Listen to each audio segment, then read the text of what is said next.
All right, folks. Well, welcome to our final installation of our Play to Zero webinar series, Approach to Carbon Neutrality. Today we are talking tools to secure funding and implementation pathways. I invite all of you to submit your questions throughout the webinar in your Q&A feature, and you can also access the recording and the slides after the webinar. We will email those to you, and it'll be featured in our monthly newsletter as well. And speaking of our monthly newsletter, I invite you all to scan this QR code and subscribe if you are not already subscribed. All things green news, green events, and the Green Sports Alliance Summit. So today we are examining carbon neutrality considerations and best practices for sports and entertainment facilities. So I'm really excited to welcome Rich from Blue Strike Environmental. Rich is an energy economist and finance expert who has worked around the world providing assessments for clean energy projects, regulation, and policy. His economic experience includes feasibility studies, policy evaluation, cost-benefit analysis, tariff setting, and regulatory trainings. And his finance experience includes blended finance, investment analysis, banking due diligence for energy lending, and risk assessment mitigation for utilities, developers, and infrastructure banks. He has also performed many GHG inventories, carbon accounting and forecasting, and evaluation of mitigation strategies for universities and communities. And in addition to his domestic work, Rich has international experience with the World Bank, the Asian and African Development Banks for the Climate Fund, and the National Association of Regulated Utility Commissioners. Rich has a PhD in Civil Systems Engineering and an MA in International Affairs and a BA in Economics. Rich, thank you so much for being here today, and we're really excited again to be back here in partnership with Blue Strike Environmental. I'm also excited to welcome Bradley Vogel, the Green Sports Alliance Member Services and Events Senior Manager, also the former Sustainability Manager at US Bank Stadium. Prior to joining the Alliance, Bradley was in charge of US Bank Stadium's sustainability program, overseeing the development and implementation of the program. And during Brad's time, he accumulated a LEED Platinum certification for operations and maintenance, the first stadium of its kind to receive that distinction.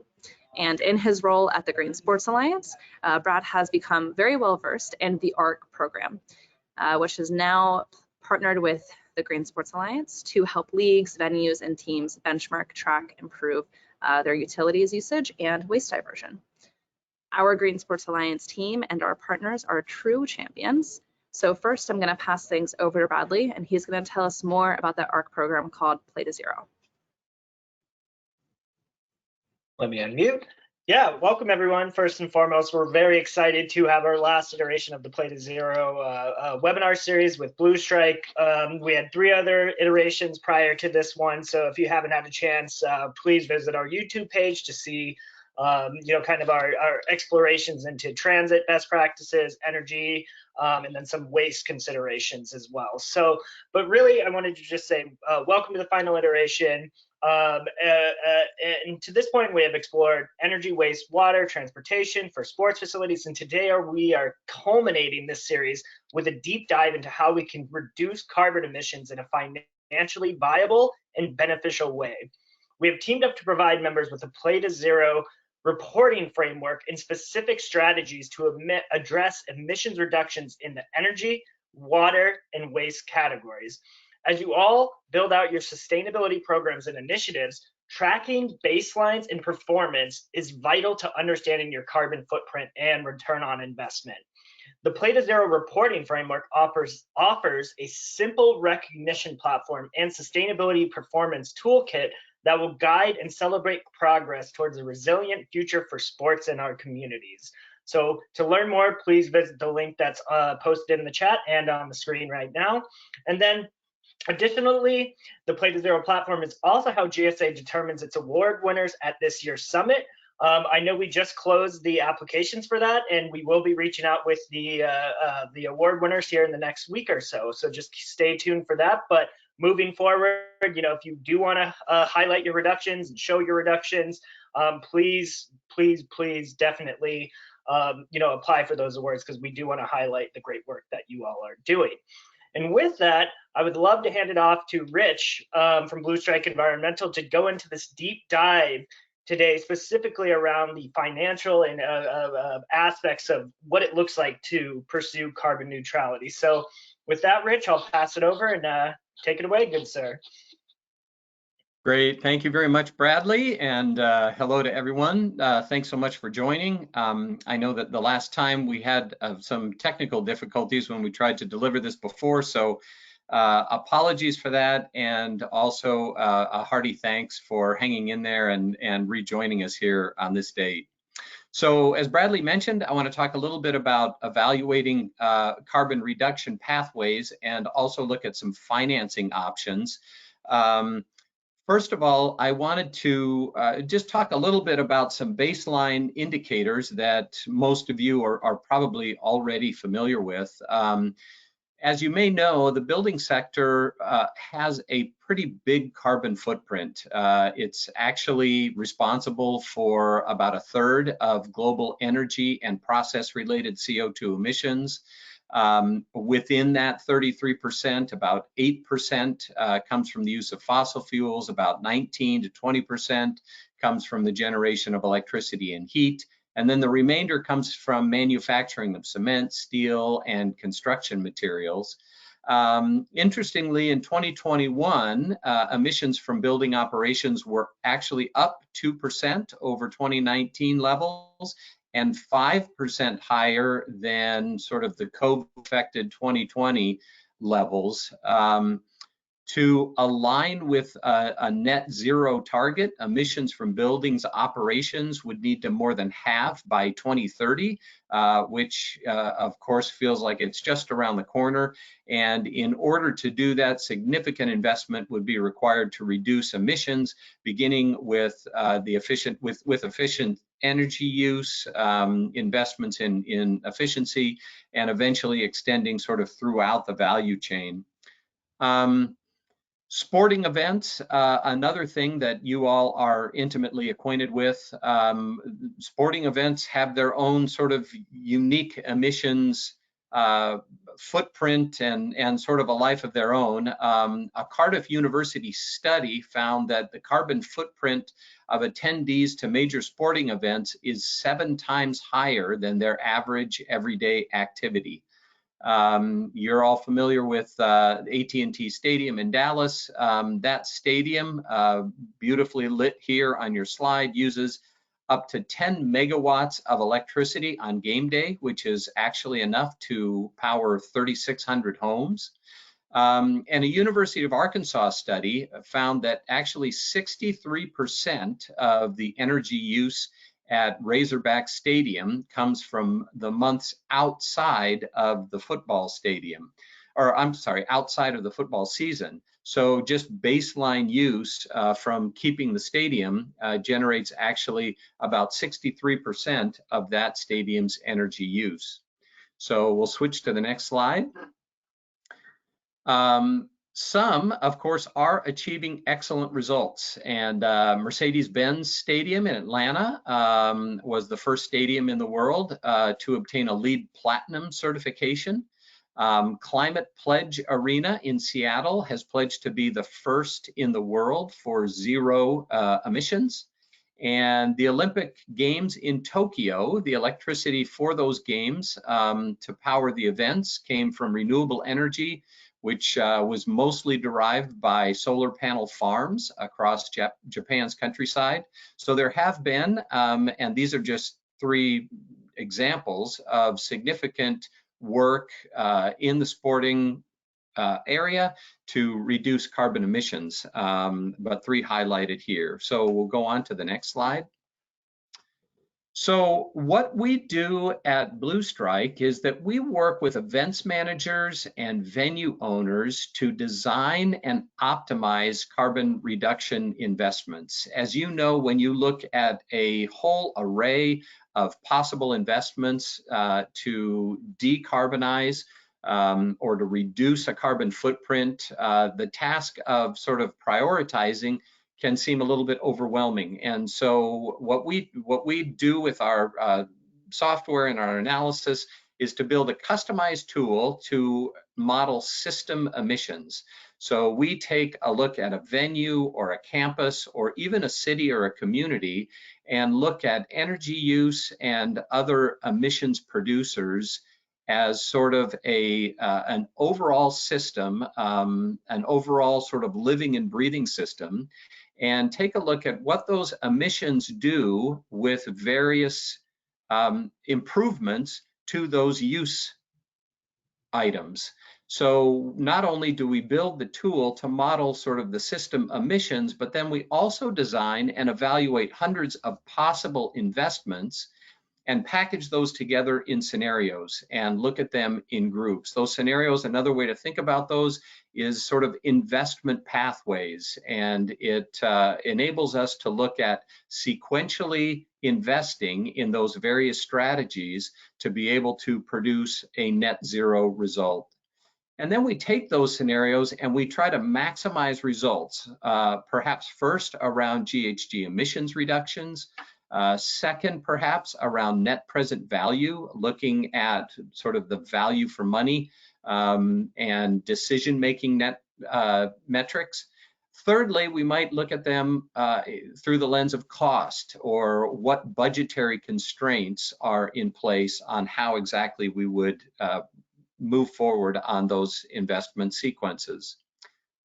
We target primary emission sources, things like energy efficiency, fleet, renewable energy, waste, commuting improvements, water, etc.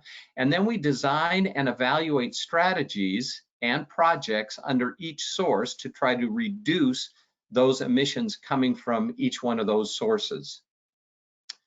Our scenario analysis tool evaluates pathways towards carbon neutrality. And so what you can see here is a couple of outputs from our tool. That dotted line across the top is for this particular organization's baseline emissions. So in 2015, this was the emissions that they produced and bounced back again to 2019. We actually have a couple of baselines built in here, or I should say benchmarks built in here.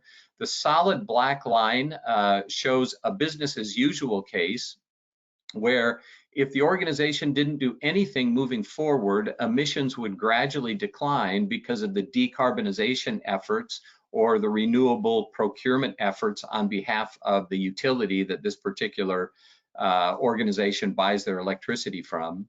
And then the purple line that you see in the middle is another benchmark that we often use called the Science-Based Targets benchmark. That benchmark basically shows the organization or an entity what their particular responsibility would be to keep the global temperature rise below 1.5 degrees. And so an emissions pathway that follows that line would follow through on that particular target or goal.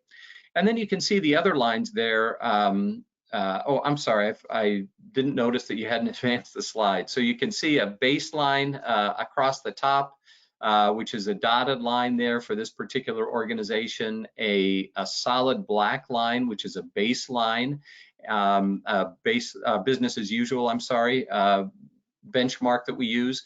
And then that purple line there is our science-based target line. And as I mentioned, that keeps the organization producing carbon that would enable global temperatures to stay below 1.5 degree rise in terms of overall temperature rise. So you can see those benchmarks. And then what we do is we take all of those activities, all of the strategies that have been designed to reduce carbon from a venue or from whomever we're working with, and align those into strategies and scenarios. So we take all of the different actions, put them in this case into 3 scenarios, and then we can compare those scenarios. In this case, we see emissions decline. All the scenarios achieve a 0 emissions by 2050. But you can see the green and the red scenario there achieve it much quicker, and so save a lot of carbon in the interim. So let's go to the next slide. Yep, great, thank you. Our user interface then provides for some customized scenario and results. And here you can see two aspects of that analysis. On the left is what we call our scenario specification. Here we can sort of customize the specific projects that we want to include in each scenario. So specific selections are made out of, as I mentioned, sort of potentially hundreds of different projects under energy efficiency or renewable energy solutions. This one also happens to include the implementation schedules for electric vehicle adoptions. And then economic assumptions are also included. And so you can see that we can change those and do sensitivities around discount rates or around inflation rates. We can also customize the electricity prices along with gas prices that's not pictured here. Look at various procurement options and essentially try to optimize those pathways that we saw on the previous slide. On the other panel here, we can take a look at the cost implication for implementing these different strategies. So in our red scenario, you can see the cost implications by year in the panel there on the right. You can see it again in our scenario 1, the blue scenario, and you can see the different expenditures. And then the green scenario, as we noted, that was one of the more aggressive scenarios on the other panel, and so that has a little bit higher upfront costs. You already saw the GHG reduction sort of spelled out in the graph on the previous slide. As I mentioned, this shows costs and cash flow. We can also look at energy consumption. We can look at that from an electricity standpoint, from a natural gas standpoint, and a variety of different outputs that we can show here. So we'll go ahead and move on to the next slide. Sort of the final step in the analysis is that we can integrate different financing arrangements. So for this step, we can take a variety of financing rates and terms, different capital structures. We can see how financing costs can be minimized and the right sources of funding accessed. So with all of the emerging and innovative financing that's available, we want to be able to match specific projects up to specific funding opportunities and try to maximize the linkage between those two. So here on the left, again, we can see where projects are selected. So this gives us an opportunity to select various different projects out of the perhaps hundreds that are designed. And then in the very upper panel, right next to the title of the slide, you can see a number of financing mechanisms. The one that is pictured below in the graph that with the slide transition, I think got a little bit scrunched, but this shows what's called a green revolving fund. That's the one that's modeled here in this particular chart. A green revolving fund takes any kind of operational efficiency savings that are gained from program implementation and banks it in a separate account. It then uses the balance that accrues over time from those energy efficiencies to create additional savings, and those additional savings are the balance, once it accrues, can be used then to invest in future projects. A couple of important things about a GRF. First, it should be used when there are actual efficiency savings that we can measure from a fairly objective baseline. And then they tend to always work best when there has been some sort of initial capitalization ahead of time. So you can see that this particular green revolving fund starts with an investment of about $2 million. which enables it to maintain a positive cash balance when a very large investment is needed right around 2025. The hockey stick shape is sometimes a red flag for some people, but the way the savings accrue is typically later in the life of the overall program execution. And so the balances tend to accrue a little bit later in the life of the GRF. So let's go ahead and switch slides and talk a little bit about challenges to financing carbon reductions. Many times, in fact, perhaps most times, we don't necessarily in our payments for goods and services pay for very many what economists call externalities. Those are things that may affect a third party, but don't directly impact us, at least not to their sort of full measure when we make a purchase or when we sell something. And so pollution, if you've ever taken an economics course, is one of those things that is considered an externality, something that we don't often pay for and is not integrated into the market price of goods and services. And so that makes financing carbon reductions sometimes challenging. Secondly, efficiency gains alone may result in minimal returns depending on projects. And so those gains, if we're looking to bank them over time, particularly in the near term, may not accrue very quickly. And so especially if we're looking at financing arrangements that only last for a short time, those returns may not accrue quick enough for investors to get those returns out of their initial investment. Also, many strategies have very high upfront capital costs. So when we're looking at investments, those very high upfront capital costs are something that owners only want to make very infrequently, and so moving forward on those, especially in a situation where we have what are called locked-in carbon technologies. Examples of this would be boilers that are in a central utility plant that are running by natural gas or older technology that had a very big price tag and a very long lifespan. And so owners of those boilers are very reluctant to, before that lifespan is over, to reinvest in something that would be more energy efficient or perhaps based on a continuance towards electricity and therefore renewable energy in the grid.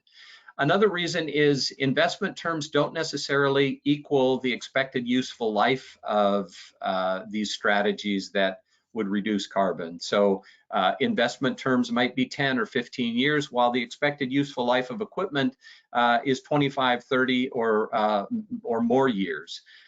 Sometimes risks are borne by parties that are unprepared. Sometimes there is an inadequate capital structure. And finally, financial institutions sometimes lack experience in this idea of carbon reduction and looking at different ways to evaluate that.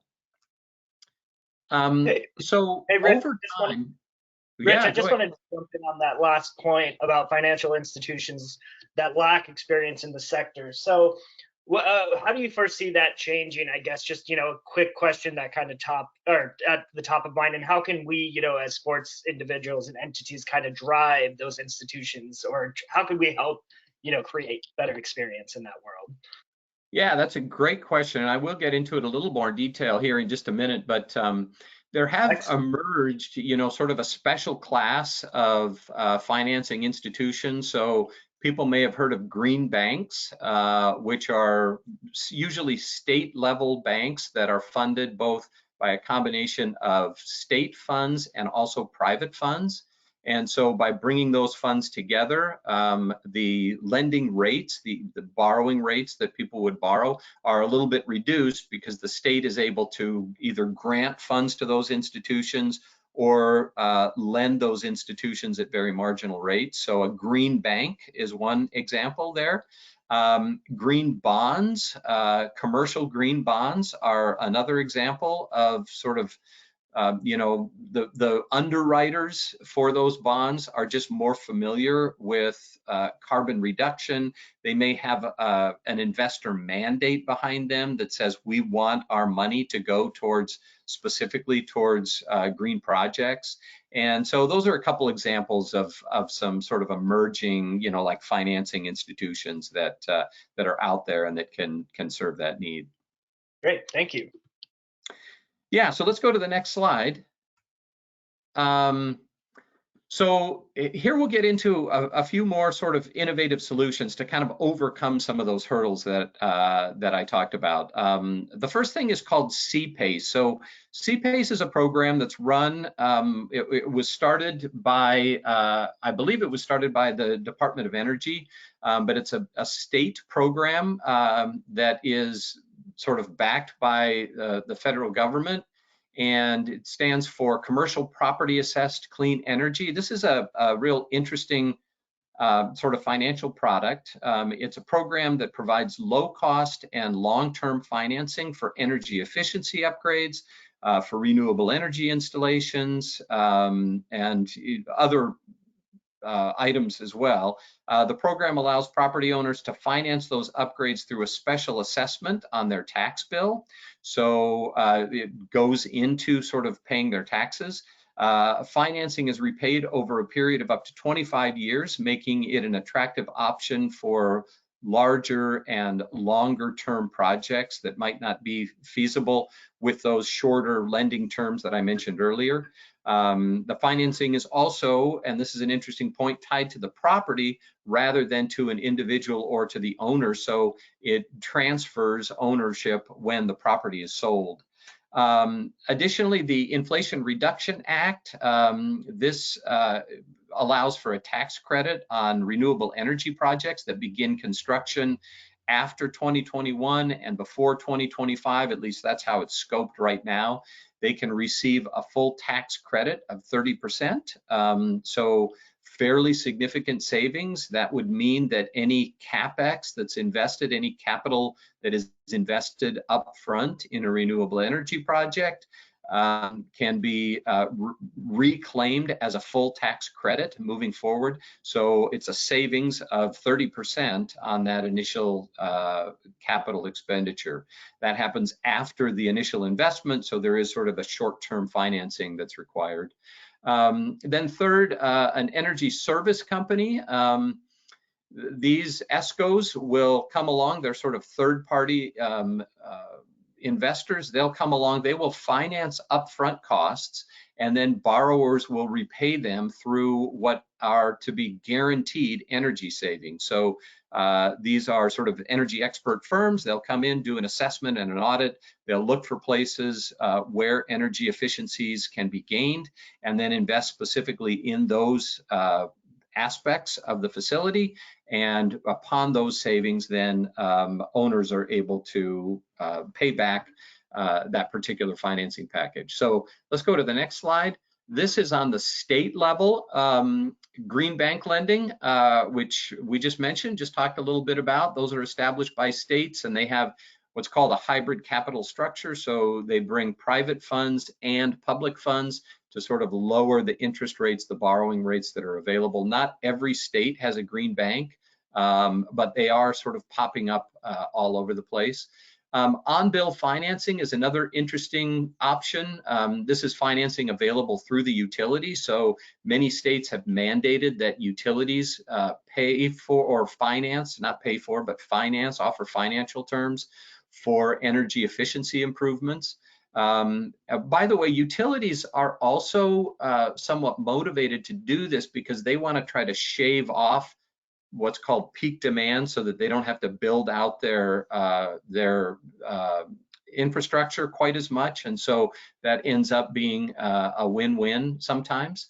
And then there are also technology-specific grants. These are grants that subsidize promising technologies like geothermal energy. There are specific grants for solar PV, for wind. All the different technologies sort of have these grants. And then one last category, private solutions have also sort of started to crop up. I mentioned green revolving funds. These would be self-funded by the facility itself. Secondly, power purchase agreements are long-term contracts between an electricity generator and a customer. So this is a way where an entity can contract with, for example, a developer of a solar farm, and rather than the owner needing to build a solar farm on his own, the owner of a venue or of a, you know, the owner, speaking of whoever the organization is, they can pay a developer to build that solar farm, but they pay it over time. And this comes basically as an agreement to buy electricity directly from them. And so the developer then is able to build the renewable energy source and pay for it with a power purchase agreement.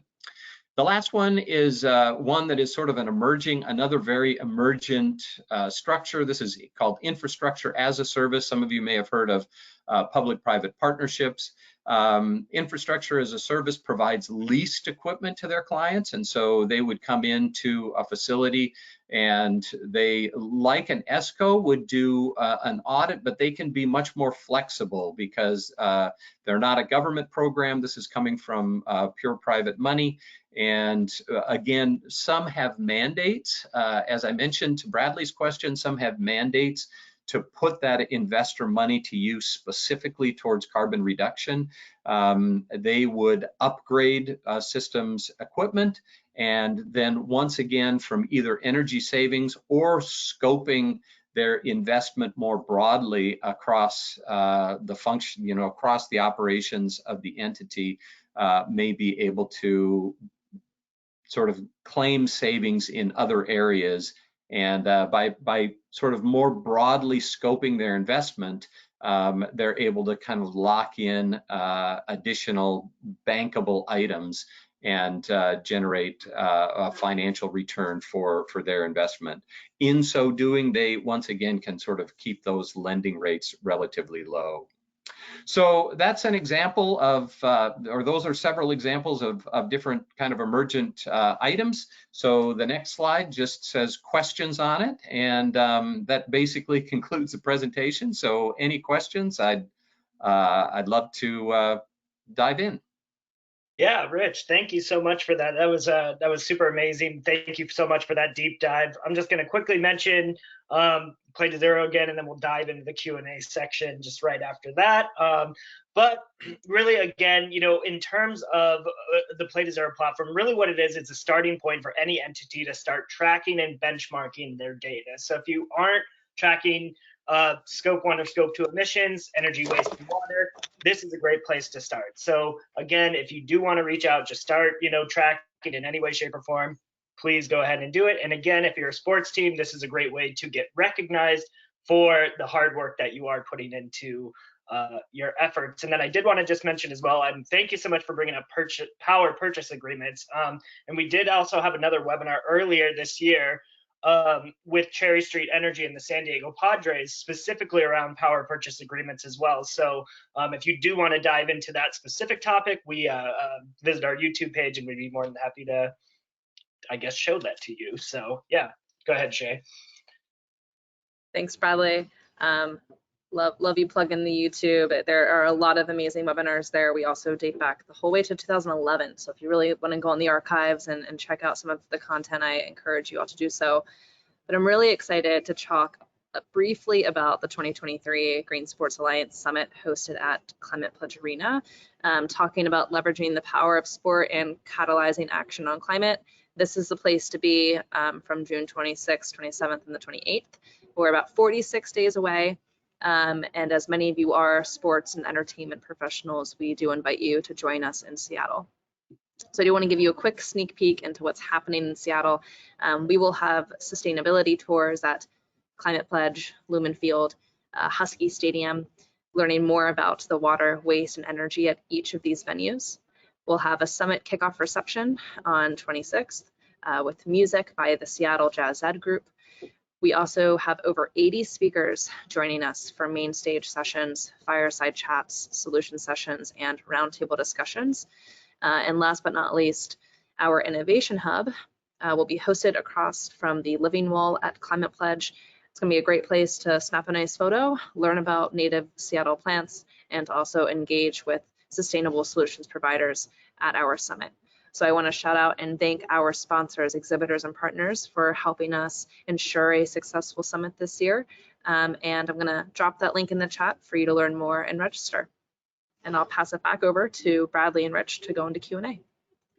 Yeah. So, Rich, again, thank you so much for diving into all of that. And I think a quick summary, and not really a summary, but if a sports team came to you and said, man, I have no idea where to start our facility, what would be their first steps kind of on this process? They know they need to get to that, level, but, where would steps 1, 2, and 3 be right off the bat?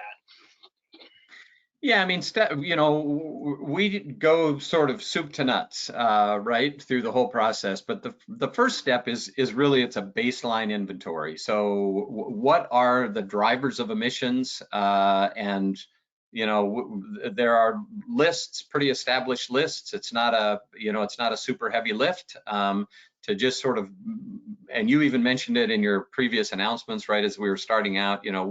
What's the baseline? What can we sort of benchmark things moving forward? So that's really step 1. Step 2 then would be, once we've sort of identified what all the emissions are and what is driving those emissions, then we take a look at those drivers and we say, how can we reduce the use of these fuels or of these particular carbon emitting activities? So that's the second thing, is basically introducing programs or actions to reduce those. And we model those and forecast them so that we can see what the effect is.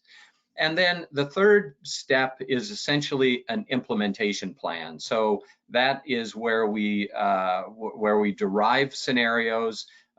We look at all the sort of performance indicators that an owner or manager of a venue might want to take a look at.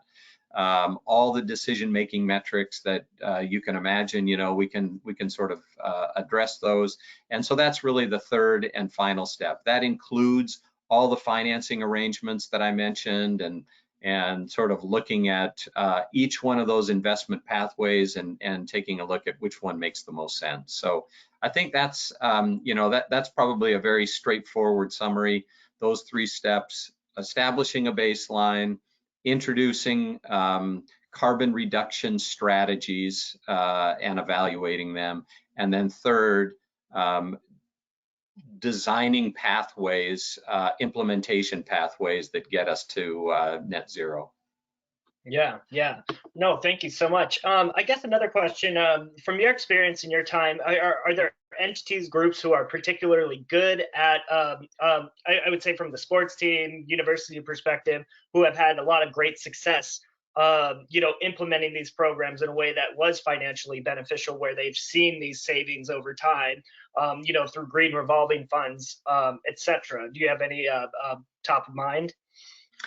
Yeah, the University of Colorado, their stadium, Folsom Field, is actually one that has made significant improvements and, is sort of at the leading edge of, I think, of carbon reduction and sort of sensitivity to all things climate.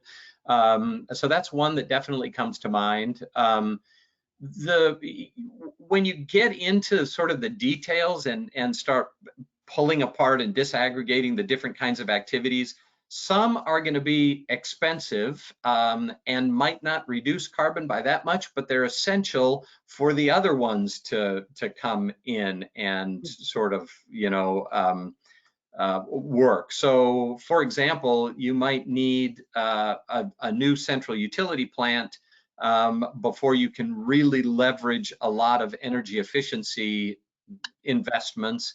And that central utility plant is going to be a big investment, It may not produce a ton of result right away, but all the energy efficiency things that are then coupled with that are enabled, or sort of, then they're sort of augmented to be able to have a greater effect on carbon reduction. So yeah, there's a lot of different, there are a lot of different strategies inside any venue, all kinds. You think of the facilities and all the interactions with the rest of the community that happen, all of that stuff ends up emitting.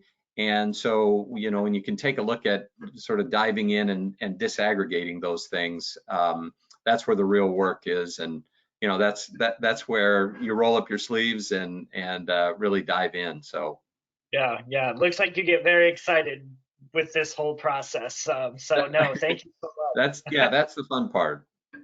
Yeah, no, getting creative. I love it. So we're not having much questions from the audience. One is just not even really. It's about the webinar. If you did miss the first half of the webinar, it will be on YouTube, so you will be able to catch the other half of it. But I mean, if there's no other questions from our audience, we can end early. I mean, give people back 20 minutes of their day. So, Rich, thank you so much for your time today, your information, your knowledge. And then Shay, do we have I'm trying to think, do we have Rich's contact information as well we could give out to the group? Yeah, I'm happy to do that. Rich, are you okay with maybe plug in your email, and I can email that out to all of the attendees here after the webinar. Yeah, absolutely. Great. Sounds awesome. All right. Well, everyone, thank you, everyone. Yeah, we look forward to seeing you at the summit, and don't hesitate to reach out if you have questions, and have a great rest of your Wednesday. Thanks again, Rich. Thank you. Thanks, Bradley. Thanks, everyone. Thanks. Bye.